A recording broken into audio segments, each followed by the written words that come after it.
നമസ്കാരം. നട്ടലുള്ള കമ്മ്യൂണിസ്റ്റുകളുണ്ടെങ്കിൽ ഈ മുക്കുപണ്ടത്തിന് നേരെ കാർക്കിച്ച് തുപ്പിക്കൂടെ? പിണറായി വിജയൻ്റെ വിദേശയാത്ര കത്തി നിൽക്കെ തലങ്ങും വിലങ്ങും അടി നടക്കുകയാണ്. ന്യായീകരിക്കാൻ വാതുറക്കാൻ കഴിയാത്ത ഗതികേടിലാണ് പാർട്ടി എന്ന് പറയപ്പെടുന്നത്. മകളെ വിദേശത്തേക്ക് മുക്കിയെന്ന് പൊങ്കാലയിട്ടുകൊണ്ട് ട്രോളുകളും വരുന്നുണ്ട്. പിണറായിയുടെ മൂട് താങ്ങി നടന്നോ ഗോവിന്ദ എന്ന് മുറവിളിയുമുണ്ട്. 5 ലക്ഷം പാർട്ടി അംഗങ്ങളില്ലേ, ഈ മുക്കുപണ്ടത്തിന് നേരെ ഒന്ന് കാർക്കിച്ച് തുപ്പിക്കൂടെ എന്ന് ചോദിക്കുന്നുണ്ട്. നട്ടലുള്ള ഒരുത്തനും ഈ പാർട്ടിയിലില്ലേ? പിണറായി വിജയന് നേരെ വലിയ പ്രതിഷേധം ശക്തമാകുമ്പോൾ പ്രതിരോധിക്കുവാൻ ഗോവിന്ദൻ പെടാപ്പാട് പെടുന്നു എന്നുള്ളതാണ്. എന്നാൽ ഇത് കിട്ടിയ അവസരമെന്ന് പാർട്ടി സെക്രട്ടറി മുതലാക്കുന്നുണ്ട്. സഖാക്കളെ, ഇത് നിങ്ങൾ ജീവൻ കൊടുത്ത് കെട്ടിപ്പടുത്തതല്ലേ? എന്തിനാണ് ഇയാൾക്ക് നിങ്ങൾ വിടുവേല ചെയ്യുന്നത്? പിണറായി വിജയനെ മുൾമുനയിൽ നിർത്തുന്ന ചോദ്യങ്ങൾ വരികയാണ്. മുഖ്യൻ്റെ വിദേശയാത്രയിൽ വിവാദം കത്തുകയാണ്. അതിൻ്റെ തീ ആളിക്കത്തിച്ചുകൊണ്ട് ഇ പി ജയരാജൻ, മുഖ്യമന്ത്രി എവിടെ പോയാലും നിങ്ങൾക്ക് എന്താണ് എന്നാണ് ഇ പി ജയരാജൻ ചോദിക്കുന്നത്. അതൊക്കെ ഈ മാധ്യമങ്ങൾ അന്വേഷിക്കുന്നത് എന്തിന്? ഇത്തരത്തിലുള്ള ഇ പിയുടെ ചോദ്യം തന്നെ ഇപ്പോൾ പാർട്ടിക്ക് പാരയായി മാറി. പാർട്ടി സെക്രട്ടറി എവിടെ പോയി എന്നല്ല ചോദിച്ചത്, സംസ്ഥാനം ഭരിക്കുന്ന മുഖ്യമന്ത്രിയുടെ വിദേശയാത്രയെക്കുറിച്ചാണ് ചോദിക്കുന്നത് എന്നുള്ള ചോദ്യങ്ങളാണ് വരുന്നത്. അതിനുള്ള ഉത്തരം കിട്ടണം. ജനങ്ങൾക്കറിയാൻ അതിനുള്ള അവകാശമുണ്ട് എന്ന് ഇ പിക്ക് മറുപടിയും കിട്ടുന്നുണ്ട്. ഇ പി പക്ഷേ അതിൻ്റെ കൂടെ മുട്ടൻ പണിവെച്ച് പിണറായിയുടെ എതിരാളികളും എത്തുന്നുണ്ട്. ഇതും കമ്മ്യൂണിസമോ എന്ന് ചോദിച്ച് പിണറായിയുടെ വിദേശയാത്ര പൊളിച്ചടുക്കിക്കൊണ്ട് ശക്തിധരൻ എത്തിക്കഴിഞ്ഞു. തൻ്റെയും തൻ്റെ കുടുംബത്തിൻ്റെയും സുഖലോലുപതയാണ് തനിക്ക് സർവ്വതിലും മുഖ്യമെന്ന് ഒരു മടിയുമില്ലാത്ത സധൈര്യം പ്രഖ്യാപിക്കുവാൻ മുഖ്യമന്ത്രി പിണറായി വിജയനല്ലാതെ മറ്റൊരു കമ്മ്യൂണിസ്റ്റിനും ഈ ഭൂമുഖത്ത് മറ്റെവിടെയെങ്കിലും നിങ്ങൾ കണ്ടിട്ടുണ്ടോ എന്നൊരു ചോദ്യം. അദ്ദേഹം പോളിറ്റ് ബ്യൂറോ അംഗമാണ് എന്ന് കേൾക്കുമ്പോൾ ചിരിക്കാനാണ് നമുക്ക് തോന്നുക. ഇതെന്ത് പോളിറ്റ് ബ്യൂറോ? കേരളത്തിൽ ഏതാനും സീറ്റിൽ മാത്രം വിന്യസിച്ചിരിക്കുന്ന പോളിറ്റ് ബ്യൂറോയുമുണ്ടോ? ഗോർബച്ചേവ് റഷ്യയിൽ ചെയ്തത് ഓർമ്മയുണ്ടോ? പാർട്ടിയുടെ നേതൃശൃംഖലയിൽ കൽപ്പാന്ത കാലത്തോളം തൻ്റെ അടിമകളായി നിന്നോളും എന്ന് ഉറപ്പുള്ള അനുയായി വൃന്ദങ്ങളെ പാർട്ടിയിൽ പല തട്ടുകളിലായി വിന്യസിച്ചു. പോളിറ്റ് ബ്യൂറോയിൽ തിരികെ കയറ്റിയ 20 പേരും തൻ്റെ ശിങ്കിടികൾ. ഒരാൾ മാത്രം വേറെ, അത് ഗോർബച്ചേവ് മാത്രം. അതാണ് കേരളത്തിലും പുതിയ സംസ്ഥാന കമ്മിറ്റി രൂപീകരിച്ചപ്പോൾ കണ്ടത് എന്നുള്ളതാണ്. ചിലർ MLA മാർ, ചില MP മാർ, മറ്റു ചിലർ മന്ത്രി, അങ്ങനെ കമ്മ്യൂണിസ്റ്റ് അല്ലാത്ത ഒരുത്തൻ തൻ്റെ പ്രേയസിയെയും കൊണ്ട് കാരണഭൂതൻ്റെ സവിധത്തിലെത്തിയപ്പോൾ അവനെ MP ആക്കി. ശൃംഗരിക്കാൻ കഴിവുള്ളവൾ മന്ത്രിണിയായി. എന്തൊരു കെട്ട കാലം! മാനം വേണ്ട എന്നങ്ങ് തീരുമാനിച്ചാൽ പിന്നെ എന്തുമാകാമല്ലോ. ജനങ്ങൾ ആരാധിക്കുന്ന സുരേഷ് കുറുപ്പിന് ഒരു സ്പീക്കർ പദവിയെങ്കിലും കൊടുക്കണമെന്ന് സെക്രട്ടേറിയറ്റിൽ ശബ്ദമുയർന്നുവെങ്കിലും അതിൽ തീരുമാനമെടുക്കുന്ന ഘട്ടത്തിൽ കമ്മിറ്റിയിൽ കാരണഭൂതൻ എത്തിയ പാടെ വെട്ടൊന്ന് മുറി 2. ആശ്രിതരായി നിൽക്കാൻ തോഴന്മാർ വേറെയുണ്ട്. തുടർഭരണം കൊണ്ടുവരുന്നതിൽ സംഘപരിവാർ ഒത്തുകളി അത് ഏറെ ഉണ്ടായിരുന്നുവെങ്കിലും 1ാം മന്ത്രിസഭയിലെ ഓരോ മന്ത്രിയുടെയും മികവ് എടുത്തു പറയാതിരിക്കാനാകില്ല എന്നുള്ളതാണ്. ജി സുധാകരനെയും KK ശൈലജയും AK ബാലൻ്റെയും തോമസ് ഐസക്കിൻ്റെയും മേഴ്സിക്കുട്ടി അമ്മയുടെയും C രവീന്ദ്രനാഥിൻ്റെയും പ്രഭാവം ആർക്കെങ്കിലും കുറച്ചു കാണാൻ കഴിയും? ഇന്നത്തെ മന്ത്രിസഭയിലും മികവുറ്റവർ ആരുണ്ട്? 1ഓ 2ഓ, മറ്റെല്ലാം പൊട്ടകൾ. എല്ലാ മുഖ്യമന്ത്രിയുടെ ഏറാമൂളികൾ. ICUവിൽ ശസ്ത്രക്രിയ കഴിഞ്ഞ് കിടക്കുന്ന യുവതിയുണ്ടല്ലോ, ആ യുവതിയെ യൂണിയൻ നേതാവിൻ്റെ ലൈംഗിക ദാഹം തീർക്കാൻ വിട്ടുകൊടുക്കുവാൻ കൂട്ടാക്കാത്തതിന് പകവീട്ടിയ ഒരു മന്ത്രി ഈ മന്ത്രിസഭയിലുള്ളപ്പോൾ എന്ത് സ്ത്രീ സുരക്ഷയാണ് ഇവിടെ ഉള്ളത് എന്ന് നോക്കണ്ടേ? ആ സംഭവം വായിച്ചതിൻ്റെ ഹൃദയവേദന കൊണ്ടാണ് ചോദിച്ചു പോകുന്നത്. അർദ്ധരാത്രിക്ക് സൂര്യൻ ഉദിച്ചാൽ പല പൊയ്മുഖങ്ങളും തെറിക്കും. അറിയണമോ ആ മുഖം മൂടികളെ? മന്ത്രിമാരാകുന്നതിൻ്റെ വഴികളുടെ ജാലകം ചെറുതായി തുറന്നു കാട്ടിയെന്നേ ഉള്ളൂ എന്നുകൂടി പറയുകയാണ് ശക്തിധരൻ. ഇതിൻ്റെ അനുബന്ധമാണ് മുഖ്യമന്ത്രിക്കും കുടുംബാംഗങ്ങൾക്കുമുള്ള ആണ്ടോടാണ്ട് നേർച്ച പോലുള്ള വിദേശയാത്രകൾ.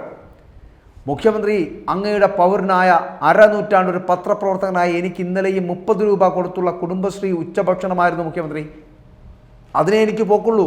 10,000 രൂപ പ്രതിമാസ പെൻഷൻ ഉണ്ടെങ്കിലും അതിൻ്റെ അംശാദായം പ്രതിമാസം കണക്കനുസരിച്ച് പൂർണ്ണമായി അടച്ചിട്ടുണ്ട് എങ്കിലും ഏത് കാലൻ്റെ മുമ്പിലും പോയി കൈനീട്ടണമെന്ന് ഓർക്കുമ്പോൾ മനസ്സിലൊരു ഇടുത്തിയുണ്ടാകുന്നു. അതുകൊണ്ട് എത്ര ഞെരുങ്ങിയാലും അടച്ച പണം പോലും വാങ്ങാൻ പോകേണ്ടെന്ന് തീരുമാനിക്കുകയായിരുന്നു. ഞാൻ വിശദീകരിച്ചു വന്നത് മുഖ്യമന്ത്രിയുടെയും പരിവാരത്തിൻ്റെയും വിദേശ വിനോദയാത്രയെക്കുറിച്ചാണ് എന്ന് കൂടി പറയട്ടെ. മുഖ്യമന്ത്രിയുടെ കുടുംബം ഇന്നലെ പുലർച്ചെ ആകാശനീലിമയിൽ ഊളിയിട്ട് പറക്കുമ്പോഴാണ് മലയാള മനോരമ പത്രം ഇങ്ങനെ ഒരു തലക്കെട്ട് പ്രധാന വാർത്തയായി അതിനകത്ത് കാണിച്ചിരിക്കുന്നത്. കേരളം ഞെരുങ്ങുന്നു. വരവിൽ 10,302 കോടി രൂപയുടെ ഇടിവ്. കുറേ കൂടി പൂജ്യങ്ങൾ വലത്തോട്ട് ചേർത്ത് എഴുതിയാലും ഈ മുഖ്യമന്ത്രിക്ക് ഒരു ഛേദവുമില്ല. 10,000 പേരും ചക്കികുത്തും അമ്മ വയ്ക്കും ഞാനൊന്നും എന്ന പഴമൊഴിയാണ് അദ്ദേഹത്തിന് പഥ്യം. എനിക്കൊരു പച്ചയായ രാഷ്ട്രീയമാണ് പറയാനുള്ളത്. ഈ മുഖ്യമന്ത്രി ഏത് പാർട്ടിക്കാരനാണ്? അദ്ദേഹത്തിനോ ആ കുടുംബത്തിൽ ആർക്കെങ്കിലുമോ രാഷ്ട്രീയമുണ്ടോ? തൊഴിലാളി വർഗ രാഷ്ട്രീയം എന്തെന്നറിയാമോ ഇദ്ദേഹത്തിന്? കേരളത്തിന് പുറത്തുള്ള മിക്ക സംസ്ഥാനങ്ങളിലും കോൺഗ്രസിൻ്റെ പരസ്യമായ പിന്തുണയോടുകൂടി CPM മത്സരിക്കുന്ന എല്ലാ സീറ്റുകളിലും വോട്ടെടുപ്പ് നടക്കുന്നത് ഇനിയാണ്.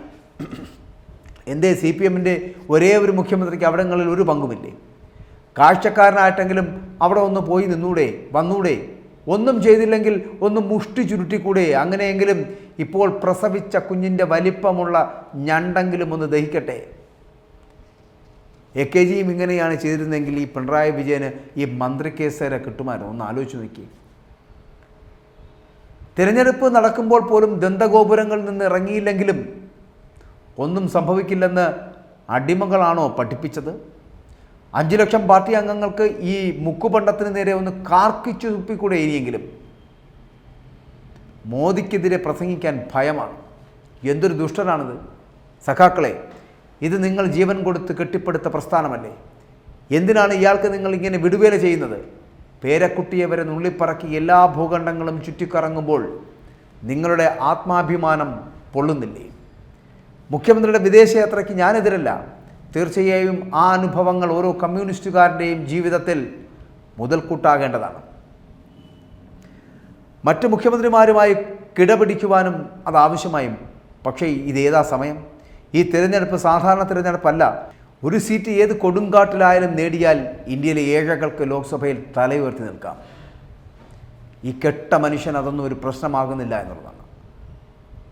അതൊക്കെ ചെറ്റകളുടെ കാര്യമാണെന്നും എനിക്കതൊന്നും പ്രശ്നമില്ല എന്നും 2 ദിവസം മുൻപ് വെട്ടി തുറന്ന് പറഞ്ഞത് നിങ്ങളും കേട്ടതാണ് എന്നുള്ളത് മറന്നു പോകരുത് മാധ്യമങ്ങളോട്. ആരായാൽ OV വിജയൻ്റെ ധർമ്മപുരാണമെങ്കിലും വായിച്ച് സായുജ്യമടയൂ എന്ന് പറയേണ്ടി വരുന്ന ഗതികേടിലേക്ക് പോകുന്ന ഒരു വ്യക്തിയായി തീർന്നിരിക്കുന്നു. ശക്തിധരൻ്റെ പോസ്റ്റാണ് ഞാൻ ഇങ്ങനെ പറഞ്ഞു വെച്ചത്. ശക്തിധരൻ അറിയാമല്ലോ, കമ്മ്യൂണിസ്റ്റ് സൈദ്ധാന്തികനായി ഒപ്പം കൂടിയിരുന്ന ശക്തിധരൻ അവസാനം പാർട്ടിക്ക് അന്യനായി മാറിയാൾ. അദ്ദേഹത്തിൻ്റെ വാക്കുകളിൽ ഇത്തരത്തിലുള്ള ചെറ്റത്തരം കാണിക്കുന്ന ഒരു കമ്മ്യൂണിസ്റ്റ് മുഖ്യമന്ത്രി മുമ്പ് ഈ രാജ്യത്തുണ്ടായിട്ടില്ല, ചിലപ്പോൾ ഒരിടത്തും ഉണ്ടായിക്കാണില്ല. നീറോ ചക്രവർത്തിയെക്കുറിച്ച് ചിലപ്പോൾ പറയേണ്ടി വരുന്നതും അങ്ങനെയാണ്. രാജ്യം കത്തിയമരുമ്പോഴും വീണ വായിക്കാൻ മടിയില്ലാത്ത ചക്രവർത്തിമാരുള്ള നാട്ടിൽ ആ കഥ മാത്രം സ്വന്തം ജീവിതത്തിലേക്ക് പകർത്താൻ ശ്രമിക്കുന്ന ഒരു കമ്മ്യൂണിസ്റ്റുകാരനാണോ ഇദ്ദേഹം? ഇദ്ദേഹം ഒരു പാർട്ടിക്കാരനാണോ എന്ന്, ഇദ്ദേഹം ഏത് പാർട്ടിക്കാരനാണെന്ന് ചോദിക്കുന്ന ശക്തിധരൻ്റെ വാക്കുകൾ ശ്രദ്ധേയമാണ്. വളരെ ചിന്തനീയമാണ് ശക്തിധരൻ ഇപ്പോൾ പറയുന്ന ഈ വാക്കുകൾ, അല്ലെങ്കിൽ എഴുതി വച്ചിരിക്കുന്ന ഈ വാചകങ്ങൾ എന്ന് പറയപ്പെടുന്നത്. പക്ഷെ ഒരു കാര്യം അദ്ദേഹം ഉറപ്പിച്ച് പറയുന്ന, നട്ടലുള്ള ഒരു കമ്മ്യൂണിസ്റ്റുകാരൻ പോലും ഈ 5 ലക്ഷത്തിൽ പെടുന്നില്ലേ എന്നുള്ളതാണ്. ഒന്ന് കാർക്കിച്ച് തുപ്പിക്കൂടെ ഈ പറയുന്ന മനുഷ്യൻ്റെ മുഖത്ത് നോക്കി എന്ന് ശക്തിധരൻ ചോദിക്കുകയാണ് കമ്മ്യൂണിസ്റ്റ് അണികളോട്.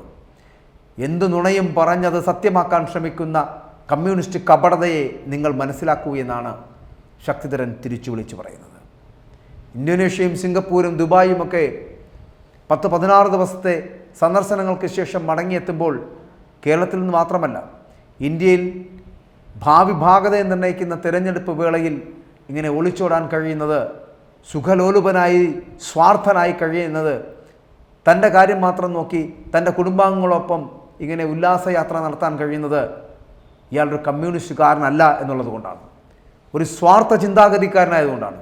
തൊഴിലാളി സ്നേഹി അല്ലാത്തതുകൊണ്ടാണ്. ഒരു മനുഷ്യനെ അല്ല എന്ന് പറയേണ്ടി വരുന്നു പിണറായി വിജയനെ.